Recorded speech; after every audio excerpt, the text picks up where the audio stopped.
Okay guys, so it's about a week later after that last clip you saw, and I kind of want to apologize because I didn't actually show me putting in this top radiator hose in and how loose it was. So after about a week of looking around, I couldn't find my top radiator hose in the size I needed for the new radiator on this side. So I just put on 2 hose clamps and haven't had an issue yet. And then also the original flex light fan that I installed on this radiator was actually not enough to keep the engine cool. So I drove it around that evening after putting it on, and that evening it was kind of cool, so it never overheated. It got to about 195-ish, somewhere in there. And so I thought, okay, you know, great, the new bigger radiator's working, and the same fan that I had on the old motor is enough CFM to keep the engine cool. Well, the next day I decided to drive it into the nearest town, and it was overheating. Could not figure out what was going on. So after doing some research and whatnot, I found that that little flex light fan just was not pushing enough CFM. I think it's like 2100 is what the CFM was. So doing some look online and seeing what I could do and what would be the best budget option, I came across a lot of people saying about these Ford Taurus fans. So I was reading into it, you know, and just kept reading and reading. And I was like, okay, well, this sounds like something I might, you know, want to get into. You know, they seem fairly cheap. They made plenty of Ford Tauruses over the years. So I went to my local junkyard, searched around for about 30-40 minutes, finally found one in the very back of the place, and went ahead and pulled it out and brought it home.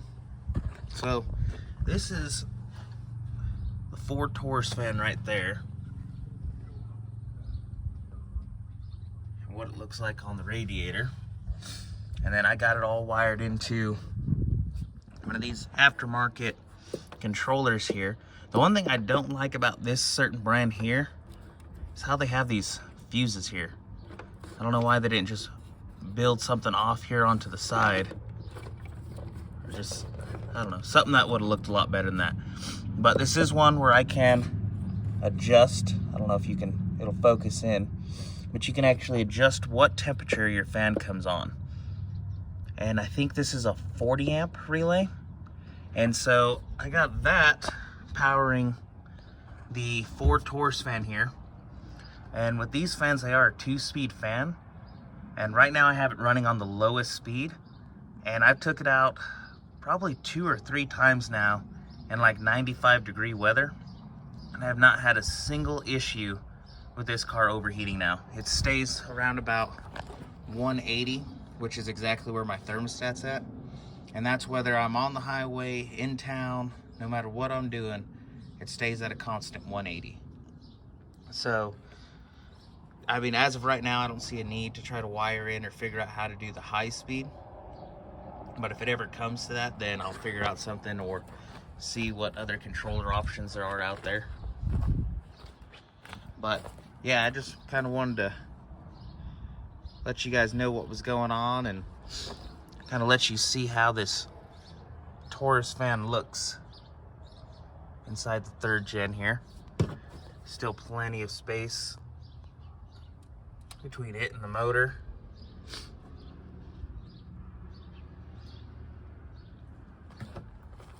And like I said, absolutely no issues whatsoever with this thing overheating now. So if you have any questions about this fan and this car, how I wired it, or anything else, just go ahead and leave a comment down below, and I'll get back with you as soon as I can, and hopefully be able to answer some of your questions. So we'll catch you on the next episode.